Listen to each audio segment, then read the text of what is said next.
Thank you. So we'll start with you, Angela, on this question. Question number 2 is, regarding the new transgender law with the passing of the proposition, what is your opinion on this law and how would you implement it? My opinion on the law is, first, it should have gone to the voters. It should not have just been in the Senate, just passed it through, government signed it. I'm very sad that it was not being able to be put on November's ballot so that the voters, the parents, the community gets to decide on it. But it is law, and now we have to deal with it. How we deal with it, though, is how we control it locally. And that's where we already have in the high school a separate bathroom and main hall that can be used for boy or girl. We can deal with the case-by-case basis. Let's look into, okay, if there is really a student that is questioning and wants to be able to still change, we can make an accommodation for them so that they're not going into the other person's bathroom. The reason for that is because the law is so vaguely written that anyone could be like, I today want to go to this locker room. Or no, I'm gonna go back to that locker room. Or no, I'm gonna go back to that locker room. I mean, it's also written that you can have questioning male athletes decide that they want to be on the girls' basketball team, and then the girls' basketball team does so well in the championship, and then the boys decide that they're going back to the boys' basketball team. That completely defeats the purpose of this law. We need to control it locally, and the law allows us to do that, and I think that we as the state and as Delaware County should look at it as a case-by-case situation. We should really see, okay, this is at the high school, what's going on in the elementary school? How are we going to be able to see that we're making sure that our students are not being put in a scary situation, that there is no bullying, because, you know, if a girl is being bullied by boys, she'll run to the girls' bathroom? Not anymore, because the boys can then go follow her in there. We need to look at it case by case, really see if there is an issue, and make that decision there.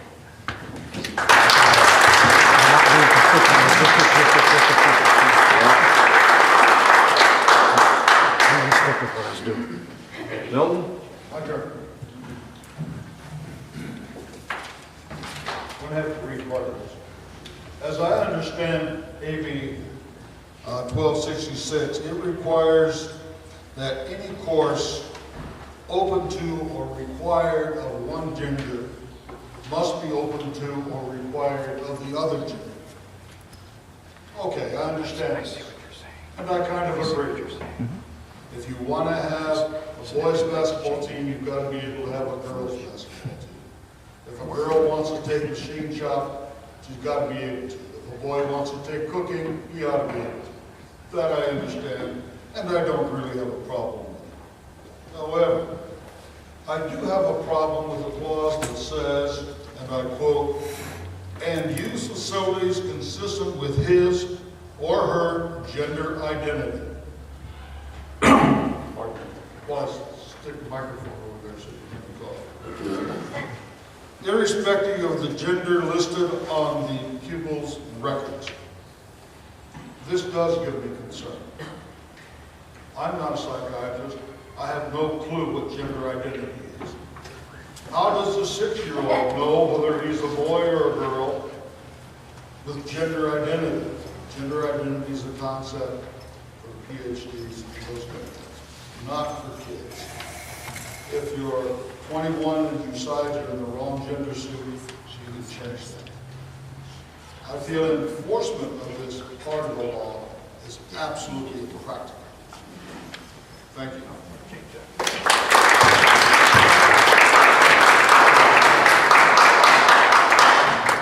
Well, I am a psychologist, and I do know what gender identity is.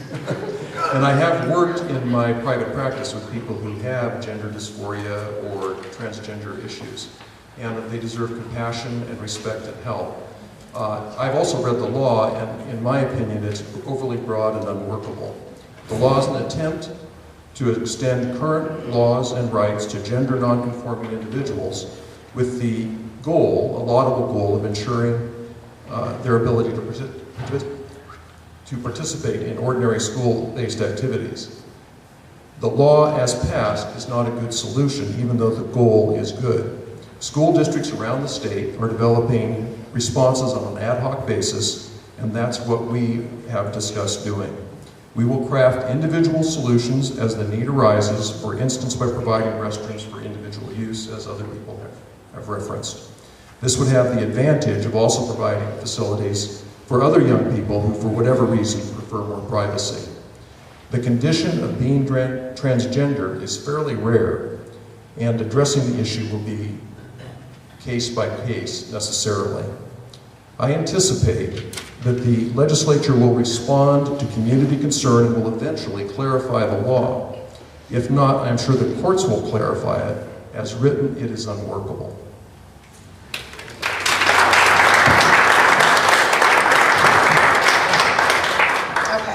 Even though AB 1266 has been signed by the governor, I personally just don't agree with it. I have 2 teenage daughters, and I just can't even imagine having that open door policy just because a teenage boy decides one day he wants to be a girl and the next day he doesn't. However, though, the district already has plans to take care of the situation, and that is to address individual needs and to have private restrooms and changing areas.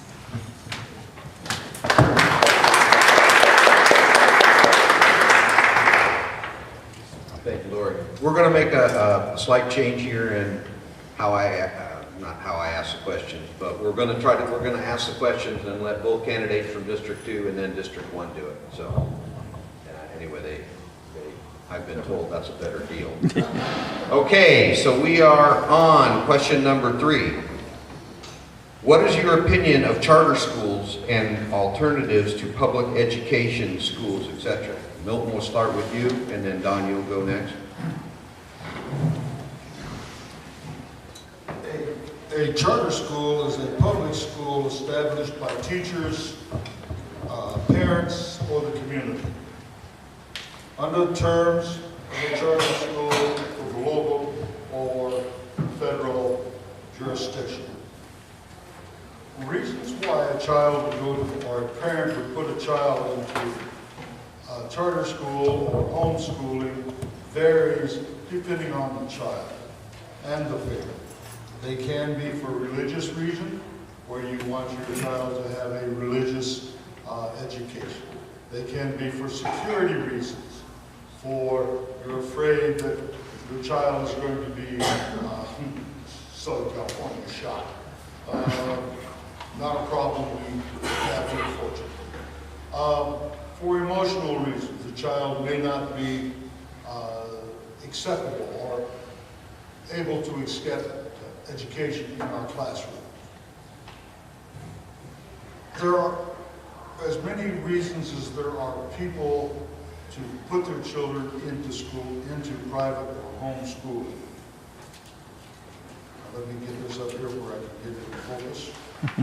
That's not too hard when you're young. No matter which system of education, homeschooling, charter schools, or traditional school that a parent chooses, it is our commitment to see that the child succeeds.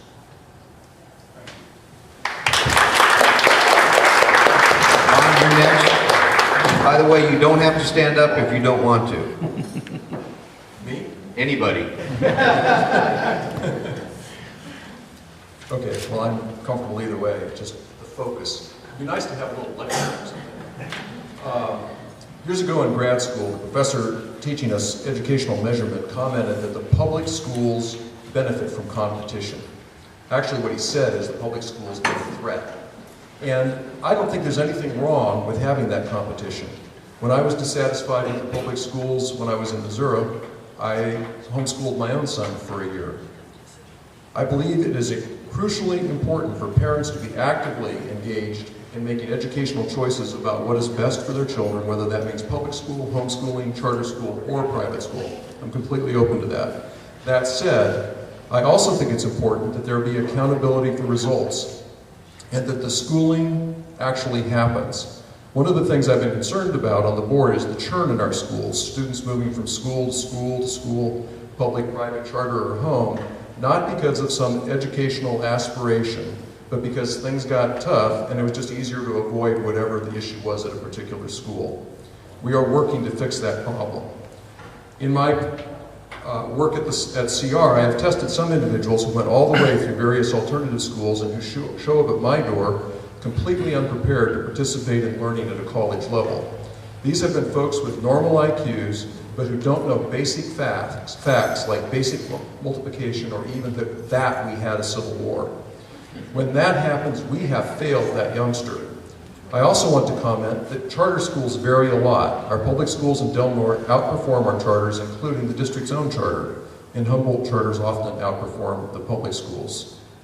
But in general, I think that it's crucially important and appropriate for parents to have control over where their kids attend.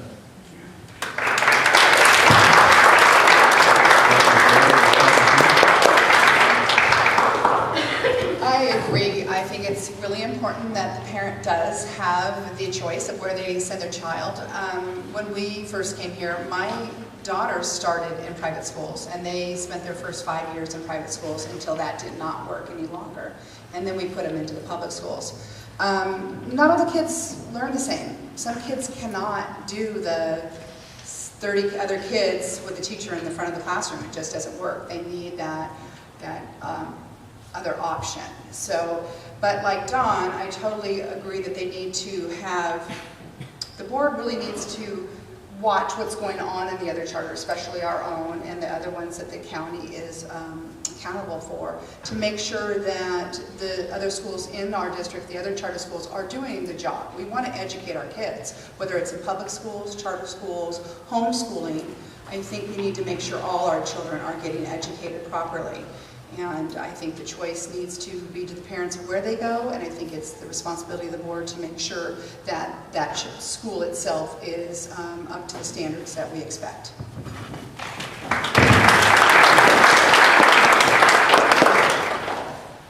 I literally love homeschooling. My husband is a product of it. I went through Castle Rock. My sisters went through Castle Rock. I love the fact that we have alternative education opportunities. I love that Sunset is an area where parents who maybe they have a young child now that go through high school and still get their degree. I love the fact that we are able to really help students who just maybe want to do something different to give them that opportunity.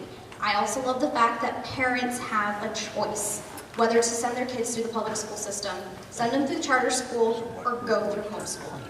It's up to them.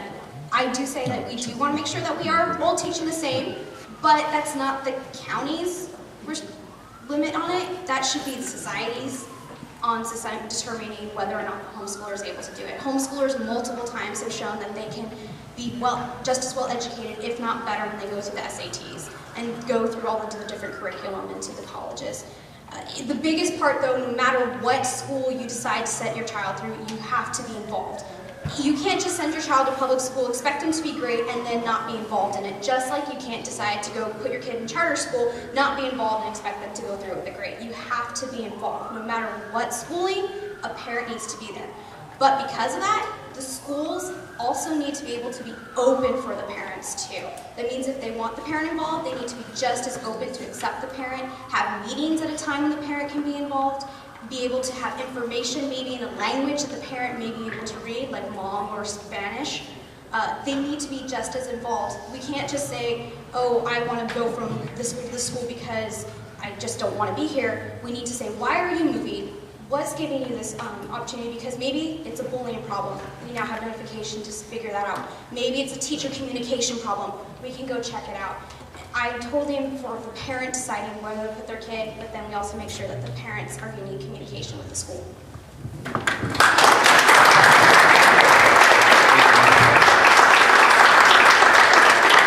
Don, we'll start with you this time. Me?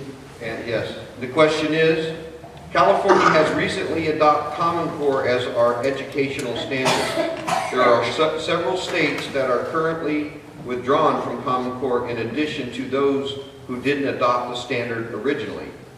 What is your opinion of Common Core, and do you believe Del Norte Unified School District should adhere to Common Core or adopt higher standards? How many here have moved here from someplace else? Okay, quite a number. We have a tremendously mobile population. By some estimates, an average of 15% of Americans move in a given year. Families with school-age children move even more frequently. What happens when a child shows up in a new school? Too often, they're either lost or bored. Either way, it creates problems educationally which can bedevil that child for a lifetime. The